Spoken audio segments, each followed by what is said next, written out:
The last piece of salt pork hung from the rafter like a death sentence, swaying slightly in the drafts that found their way through gaps in the log walls. Thomas McCoy sat at his rough-hewn table, carved from a single piece of spruce he'd felled in better times, the cabin's single window showing nothing but white, not snow falling, just white, the kind of white that came when cold air met colder ground and created a fog so thick you couldn't see your hand at arm's length. 3 months since he'd sold pelts at the trading post in 40 Mile. 6 weeks since he'd seen another human being.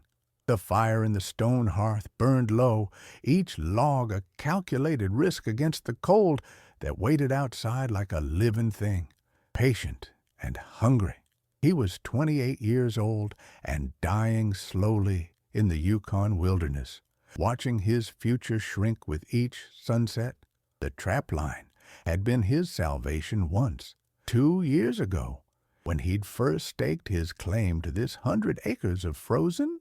Hell, the martens had been plentiful and the foxes thick as thieves. He'd pulled enough pelts that first season to buy proper supplies, repair his cabin, even set aside a small stake for emergencies. The second season had been leaner, but still profitable. This season, his third, had been a disaster from the first snowfall. Something had changed in the migration patterns, or maybe he'd just run out of luck. The forest felt empty, not silent because the wind never stopped talking and the trees creaked under their burden of ice, but empty of the small movements that meant life. The few martens and foxes he'd caught barely covered the cost of replacing broken traps and worn rope. Every pelt he brought in felt like a minor miracle, and miracles didn't pay for flour and salt and ammunition. The trading post at 40 Mile was 11 days south by dog sled, assuming good weather and healthy dogs. He had neither. The journey would burn through supplies he didn't have to, find credit he couldn't secure. Samuel Morrison, the trader who ran the post, was fair, but not charitable. He'd already extended Thomas more credit than wisdom suggested. Going back empty-handed wasn't an option. His dogs were down to 4. He'd started the season with 9, all good, strong animals with thick coats and loyal hearts. 2 had died of some sickness he couldn't identify, their bodies going rigid overnight and their eyes glazing over while he watched helplessly. 2 more had vanished during a storm, either run off or taken by wolves. The last had broken a leg in the traces, and he'd had to shoot it, the sound of that single gunshot echoing across the white emptiness like an accusation. The remaining 4 were skin and bone, despite his best efforts. He fed them what he could spare, which was never enough, and they looked at him with eyes that understood the mathematics of survival better than any human ever could. Soon, maybe in days, he'd have to make the choice every trapper dreaded, which dog to eat so the others might live long enough to pull a sled. The trap line had been worthless this season. Something had changed in the migration patterns, or maybe he'd just run out of luck. The few marten and fox he'd caught barely covered the cost of traps. The trading post at 40 Mile was 11 days south by dog sled, and he had nothing worth the journey. His dogs were down to 4, the weakest ones already eaten when hunger turned. Desperate. The wind outside made sounds like voices, conversations in languages he'd never learned, warnings he couldn't quite hear. Thomas had learned to ignore them during his first winter alone, when the isolation had nearly driven him mad and he'd started talking back to the wind. That way led to the kind of madness that ended with men walking naked into blizzards, certain they were finally going home. He cut a thin slice from the salt pork, holding it up to the firelight that leaked from the hearth. The meat was more salt than pork now, cured so long ago he could barely remember its original taste, maybe an ounce. If he rationed it right, made it the foundation of thin broths stretched with melted snow and the last scraps of flour paste, 3 more days, 4, if he was willing to let hunger become his constant companion. After that, he'd need to decide whether to risk the trap line one more time, walking the circuit in the desperate hope that luck had turned, or slaughter another dog and buy himself 2 weeks of meat and the certainty that escape south was becoming impossible. The remaining 4 were barely strong enough to pull an empty sled, let alone one loaded with supplies and a grown man. But one dog, properly butchered and preserved in the cold, might buy him 2 weeks of strength, 2 weeks to pray for a miracle, or accept that this cabin would be his grave. The mathematics of survival were brutal and simple. Energy in versus energy out. Calories burned against calories consumed. Hope measured in ounces of meat and the number of logs left in the woodpile. Thomas had learned to think in these terms, reducing his existence to pure calculation, because thinking about anything else meant acknowledging how completely he'd failed. He'd come north with dreams. Every trapper did. The Yukon gold rush had ended years before, but stories still circulated about men who'd made fortunes in fur, who'd carved kingdoms out of wilderness and lived like lords in their remote domains. Thomas had believed those stories, had sold everything he owned in Seattle, endured the brutal journey north, and staked his claim with confidence bordering on arrogance. 3 years later, he was chewing salt pork in a cabin that leaked heat like a sieve, surrounded by forest that had turned hostile for reasons he couldn't fathom, waiting to see whether starvation or cold would kill him first. He was chewing the pork slowly, making each tiny piece last as long as possible, when the dogs started barking. Not the alert bark that meant wolves prowling the perimeter, or the excited yapping that signaled caribou passing within scent range. Something different, uncertain, almost confused, as if they'd detected something their instincts couldn't categorize. Not the alert bark that meant wolves or caribou. Something different, uncertain, almost confused. Thomas crossed to the door, rifle in hand. The weapon was a Winchester repeater he'd bought his first year north, back when he had money and optimism in equal measure. He checked it compulsively now, though ammunition was running low, and every bullet represented a choice between hunting and defense, between survival and stupidity. Opening the door sent a wall of cold into the cabin that stole his breath and froze the moisture in his lungs. The temperature had dropped again, that peculiar kind of drop that happened when night came on and the last vestiges of the sun's warmth fled south, 20 below zero at least, maybe 30, maybe worse. His breath froze in crystals before it reached the ground, falling like diamond dust in the dimming light. The dogs were staring north into the tree line where spruce and pine stood like silent sentinels holding back the deeper darkness of the forest. Their barking had shifted to whining, that uncertain sound dogs made when something wasn't quite wrong but definitely wasn't quite right either. They crowded together near their stakes, seeking warmth and reassurance from each other, their eyes fixed on something Thomas couldn't yet see. He followed their gaze, squinting into the gloom, and saw her then. She moved between the spruce trees like a shadow-given substance, barely visible in the late afternoon dimness that passed for daylight this far north in deep winter. Tall, impossibly, absurdly tall. At first, Thomas thought it was a trick of the light, some illusion created by snow and distance and the way cold air bent vision into strange shapes. He'd seen mirages before, phantom images of warmth and plenty dancing on the horizon, taunting him with impossibilities.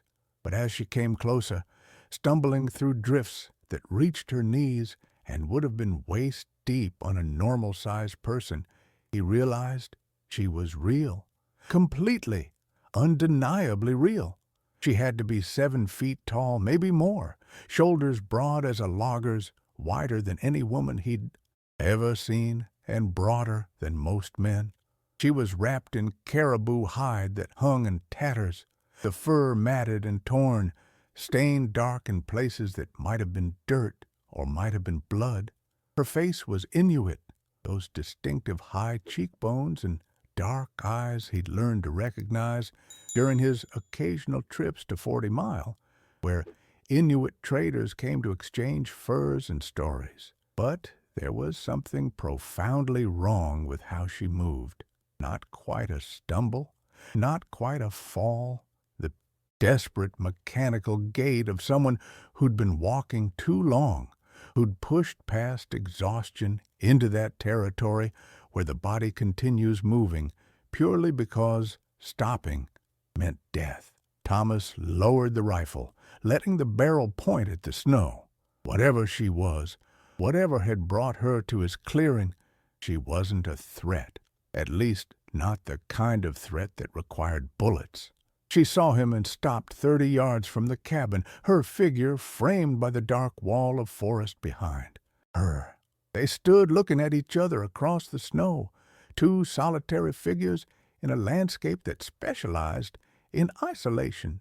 She made no move to come closer, no gesture of appeal or supplication, just stood there, swaying slightly like a tree in wind, arms wrapped around herself in the universal posture of someone trying to conserve what little warmth remained in their body. He could see blood on the snow behind her, now that his eyes had adjusted to the failing light.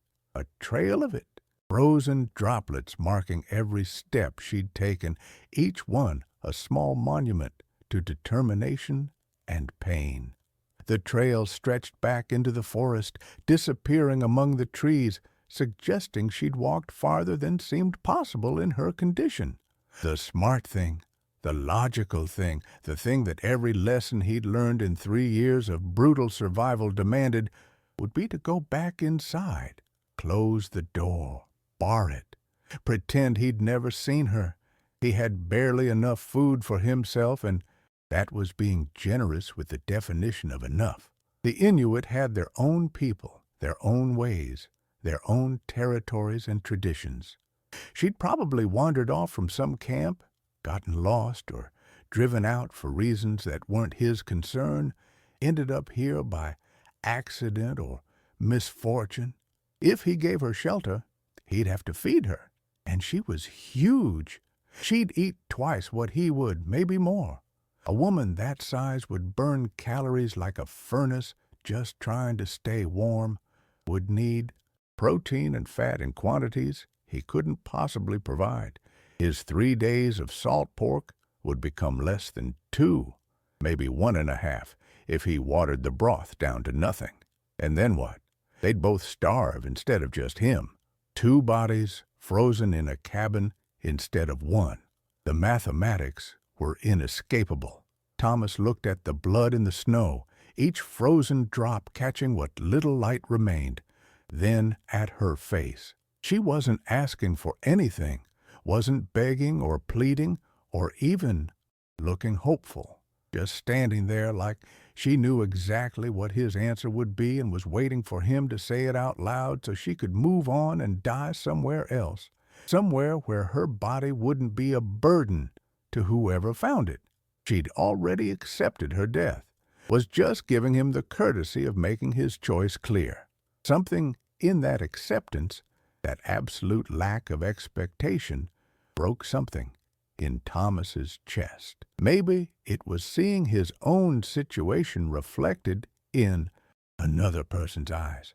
Maybe it was recognition that they were both dying out here just at different speeds. Maybe it was the simple fact that 3 years of isolation had left him starving for human contact in ways that went deeper than hunger. Or maybe it was just that he'd come north with dreams, and leaving her to die would be admitting that the wilderness had taken more than his dreams. It would mean acknowledging that the cold had frozen something essential inside him, had turned him into the kind of man who could watch another person bleed to death in the snow because the mathematics didn't work out. He wasn't ready to be that man yet. Might never survive long enough to become him. Thomas opened the door wider, letting more cold flood in, letting the small amount of heat he'd hoarded escape into the indifferent night. "Come on, then," he called out, his voice rougher than he intended. "Get inside before you freeze." She didn't move immediately, stood there watching him, trying to decide if this was real or some kind of trap, whether his offer was genuine or just another cruelty in a long series of cruelties. Thomas stepped back from the doorway, making room, keeping the rifle pointed deliberately at the ground in a gesture he hoped she'd understand as non-threatening. The dogs had gone quiet now, watching the scene with the focused attention animals gave to things that might change their world. After a long moment that stretched into something eternal, she walked forward. Each step was agony visible. He could see it in the way she moved, careful and deliberate, placing each foot like it might betray her. The blood trail followed her across his small clearing, writing a story in red on white that he didn't want to read but couldn't ignore. Up close, she was even more massive than distance had suggested. Had to duck to get through his doorway, bending almost double, and once inside, she seemed to fill half the cabin. The space Thomas had lived in alone for 3 years suddenly felt impossibly small, the walls pressing in. The caribou hide she wore was torn along one side, and beneath it he could see a gash across her ribs, angry and red against skin that had gone pale with cold and blood loss, deep enough to need stitches, deep enough that he could see the meat of her beneath the skin, but not life-threatening if it was cleaned and closed properly. The kind of wound you got from a fall onto rocks or maybe a fight with something sharp, something that wanted to hurt you but hadn't quite managed to kill you. "Sit," Thomas said, pointing to the chair by the fire, the only chair in the cabin because he'd never needed more than one. "Let me see that." She sat carefully, the chair creaking under her weight in ways that made Thomas wonder if it would hold. The wood protested, but didn't break, and she settled into it with a sigh that spoke of relief so profound it was almost painful to hear. Her eyes closed briefly, and he saw her hands shake where they gripped the armrests, not from cold, but from the simple release of tension, the knowledge that she could stop moving for a moment.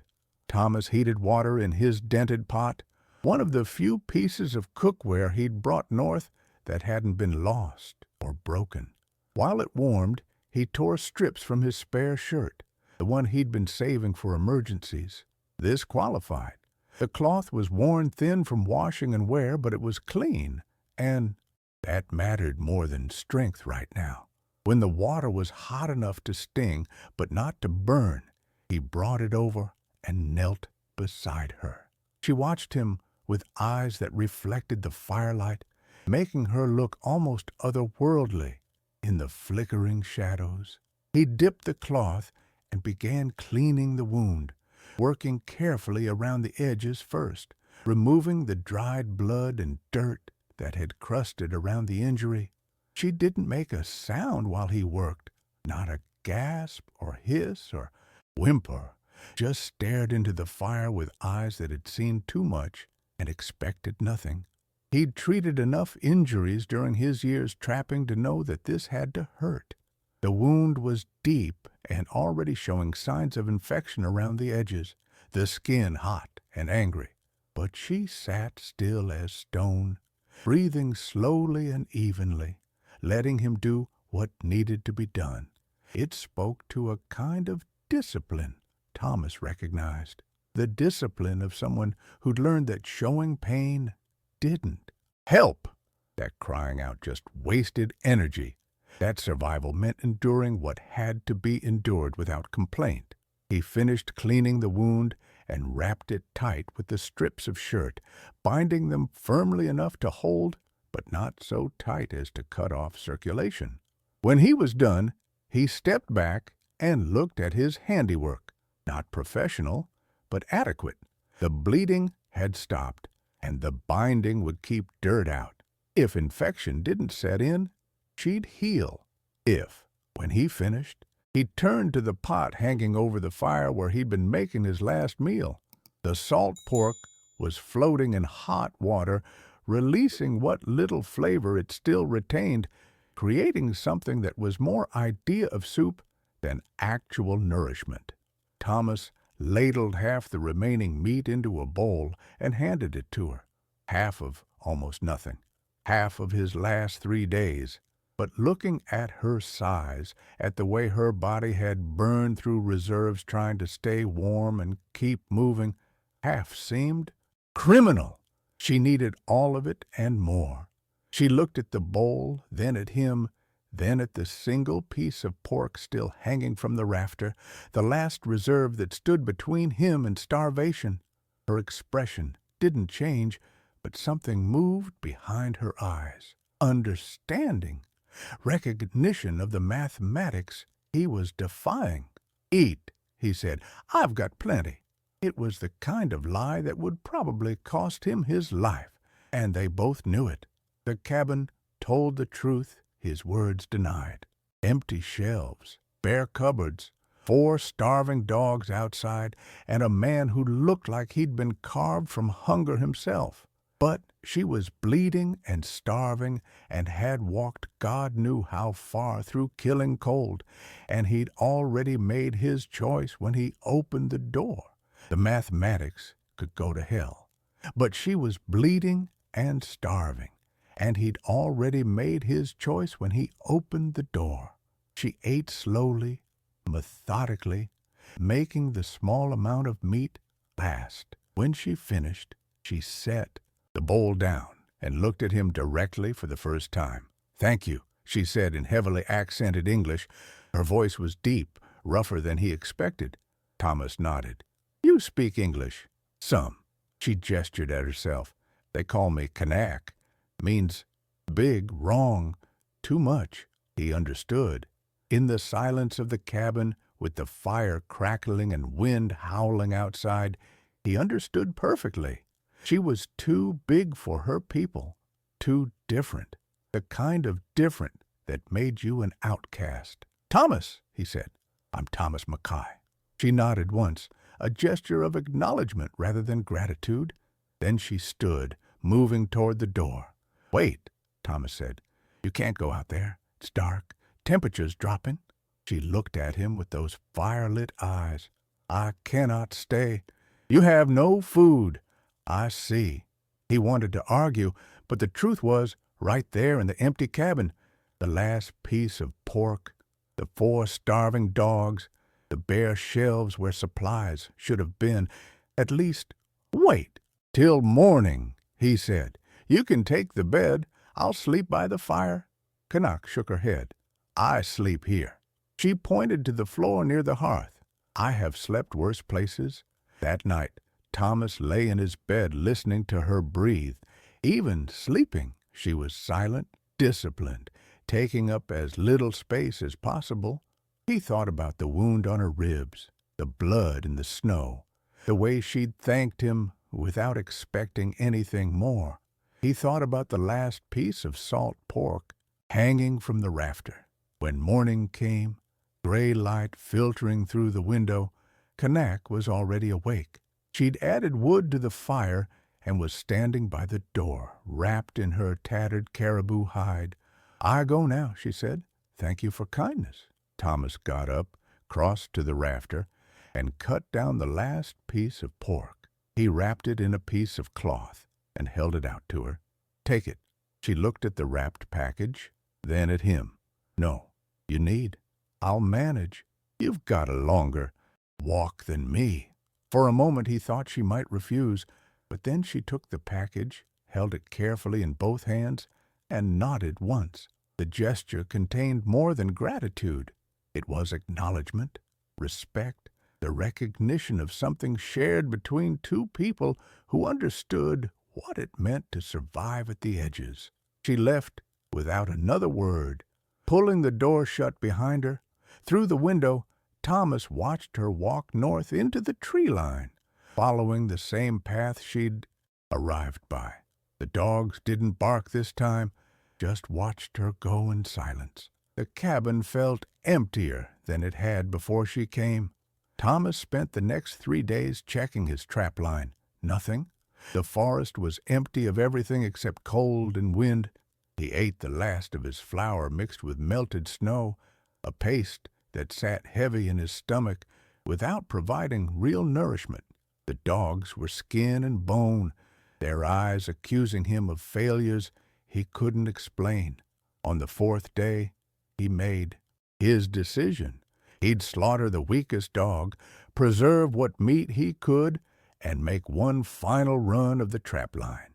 If nothing turned up in a week, he'd take the remaining 3 dogs and try for 40-mile, 11 days through country that could kill you in an hour if you made a mistake. It was February, the worst time to travel. But staying meant dying slowly, and he'd rather die moving. He was selecting which dog to kill when he saw the smoke signals. 3 columns rising from the north, perfectly spaced, each one climbing straight into the still air before dispersing. Thomas stood in the yard watching them, something cold settling in his chest that had nothing to do with temperature. Smoke signals meant people, a lot of people, and they were signaling to each other, coordinating something. The signals came again at dusk, 5 columns this time, closer together, definitely moving south toward his cabin. Thomas checked his rifle, made sure his knife was sharp, and waited. They came the next morning. He woke before dawn to the sound of dogs, not his dogs, other dogs, dozens of them, maybe hundreds. The barking rolled across the frozen landscape like distant thunder, and when he looked out the window, he saw lights moving through the darkness, torches, burning in a line that stretched as far as he could see. Thomas dressed quickly, hands shaking not from cold, but from the sudden certainty that whatever was happening, it was about to change. Everything. He loaded the rifle and stepped outside. The sun was just beginning to touch the eastern horizon, painting the snow in shades of blue and pink. Against that light, the sleds came. They emerged from the tree line in formation, moving with the coordinated precision of a military force. Front line first, 10 sleds spread across the clearing, then another line behind them, then another. The dogs were huge, powerful animals that moved in perfect synchronization, their breath forming clouds in the frozen air. Behind the dogs came the people. Thomas had never seen so many Inuit in one place. They flowed out of the forest like a river, on foot and on sleds, wrapped in furs and caribou hide, carrying spears and bows and tools he didn't recognize.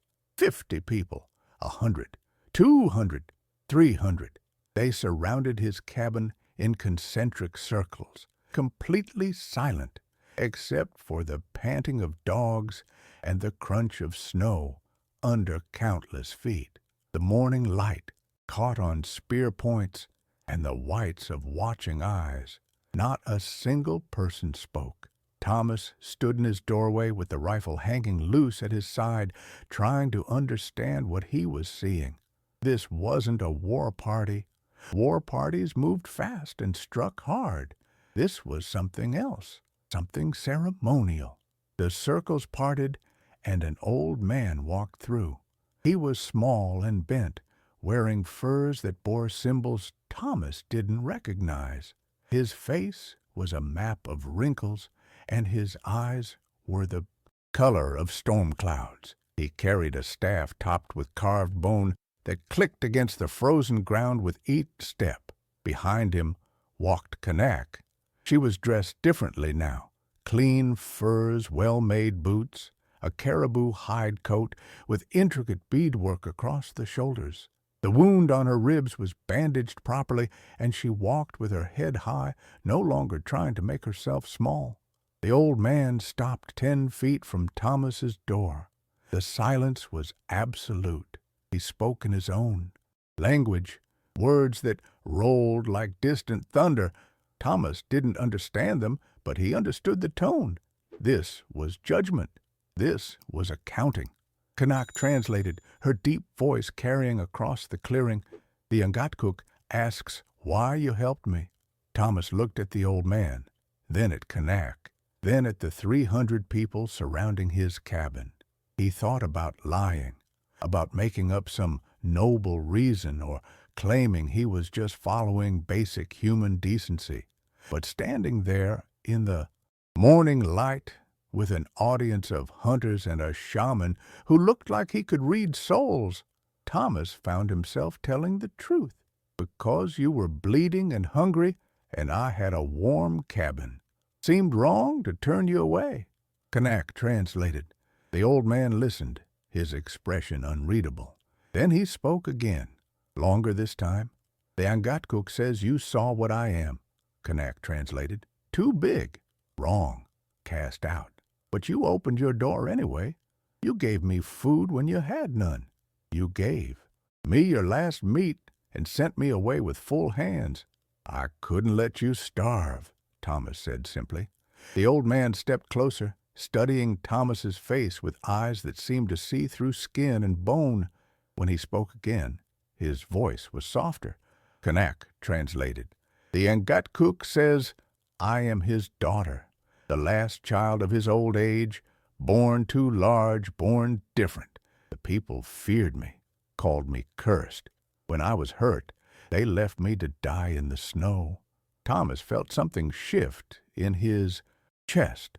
He looked at Kanak, at the pride in her stance, the way she stood beside her father without shame. You came looking for me, he said, not quite a question. The old man nodded, and when Kanak translated his words, her voice carried weight. My father is Angatkuk, shaman to the Kuktak clan. When I did not return, he cast the bones and saw what had happened. He saw a white trapper in a small cabin who chose kindness when the world offered none. He gathered the clan and came to witness. To witness what? Thomas asked. Whether you would speak truth or lies about what happened, whether you were a good man in secret or only when someone was watching. And the old man spoke again, this time directly to Thomas, words that needed no translation. Then he turned and called out to the assembled crowd. The response was immediate. The circles of people moved, flowing like water, and suddenly the space in front of Thomas's cabin was filled with sleds. They unloaded their contents onto the snow. Frozen fish by the hundreds, caribou haunches, seal meat, dried berries, furs, tools, ammunition, medicine, supplies enough to last through 3 winters. The pile grew higher and higher while Thomas stood frozen, unable to process what he was seeing. Kanak stepped forward, standing beside her father. The Angatkuk says you saved his daughter when others would have let her die. You gave everything when you had nothing.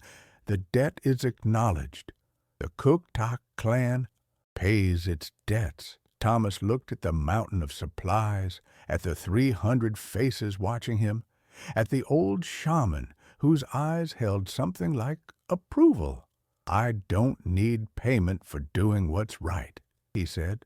The old man smiled for the first time, an expression that transformed his weathered face. He spoke again, and Kanak translated with what might have been amusement. The Angatkuk says that is why you receive it. A man who expects payment is simply trading. A man who expects nothing is giving grace. Grace must be answered with grace. The old man stepped forward and placed his hand on Thomas's shoulder, speaking directly to him in English that was heavily accented but clear. You are friend to Cooktock clan. You are brother to my daughter. You are welcome in our camps, at our fires, in our councils. No one touches you. No one harms you. If you have need, we answer. This is sworn before all. He turned to the assembled crowd and spoke in his own language, his voice rising and falling in rhythms that sounded like song. The crowd responded in unison, a single word repeated 3 times, each iteration stronger than the last. It is done, Canuck said quietly. You are under our protection now. As long as the Cooktock clan exists, you are one of us. Thomas didn't know what to say. The weight of what had just happened was too large to comprehend. 300 people had traveled days through killing cold to surround his cabin and deliver judgment. Not punishment, not vengeance. Something older than both. Justice balanced with mercy. Kindness answered with abundance. Your father, Thomas said to Canuck, I never asked if you were someone important. She smiled, the expression transforming her face. In the old stories, the spirits test us by appearing as those most in need. The gods come as beggars and wanderers, as the sick and dying. They test our hearts when we think no one is watching. Are you saying you're a spirit? I am saying, my father believes the best way to know a man's soul is to see how he treats someone who can give him nothing in return. You passed the test, Thomas Mackay. You chose kindness over survival. That is rare. That is worth honoring. The old man spoke again, gesturing to the supplies, to the clan, to the forest around them. Canuck translated. He says, this is only the beginning. If you wish, the clan will teach you where the animals have gone, why your trap line has failed, how to read the land as we do. You will never be alone again unless you choose it. You will never starve as long as we have food. This is what it means to be family. Thomas looked at the mountain of supplies, at the faces in the crowd, at Canuck standing tall and proud beside her father. He thought about the last piece of salt pork hanging from his rafter, about the choice he'd made to give it away without knowing if he'd survive. He thought about the mathematics of survival and how sometimes the equations changed when you factored in the value of a single act of grace. Thank you, he said, and meant it with everything he had. The old man nodded once, then turned and spoke to the crowd. The response was immediate. People began moving, some distributing supplies, others setting up what looked like a temporary camp. Within minutes, the clearing around Thomas's cabin had transformed into a small village. Fires were lit, food was prepared, dogs were fed and bedded down. Canuck stayed by Thomas's side as he watched, explaining what was happening. We will stay tonight and tomorrow, she said. Help you organize the supplies, teach you the songs that call the spirits of the trapline. When we leave, you will know how to survive here not as a stranger, but as one who belongs. Thomas nodded, still trying to process everything. And you? Will you stay with the clan? She looked at him with those deep eyes. I was cast out because I am different, but my father never stopped loving me. He spent 3 years searching for me, calling me home. When he found me dying in the snow, he thought it was too late. Then he cast the bones and saw you, saw what you did. She paused. You gave me my life back twice, once with food and shelter, once by proving to my father that size and difference do not determine worth. The mathematics were simple, Thomas realized. He'd given everything he had to save someone he didn't know. In return, He'd received more than he could carry. But the real gift wasn't the supplies or the protection or the promise of community. The real gift was understanding that in the frozen wilderness, where cold and hunger could kill you in hours, the thing that actually saved you was the choice to remain human, to see another person suffering and refuse to look away, to give when you had nothing, because not giving would mean losing something more valuable than food. It meant losing yourself.